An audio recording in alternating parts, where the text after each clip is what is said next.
آئینی ترمیم میں بھی ان کو ضرورت نہیں پڑے گی، وہ تو وفاقی آئینی عدالت کے لیے کر لیں گے، اور یہاں پہ چیف جسٹس قاضی فائد عیسیٰ بیٹھے ہیں وہ 63A کو اڑا دیں گے، ان کے لیے آسانی ہو جائے گی۔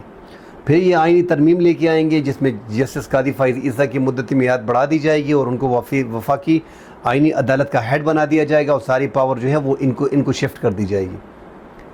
اب ایسا تو حکومت کا پلان ہے، آگے دیکھتے ہیں کہ اس پہ کیا ہوتا ہے، مگر یہ ایسا لگتا ہے کہ اس میں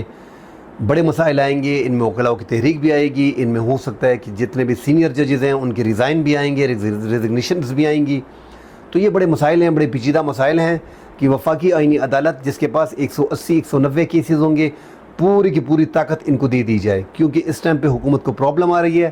اور جس عدالتوں میں سپریم کورٹ میں 8 لاکھ 10 لاکھ کیسز ہیں ان کو دیکھا جا رہا ہے،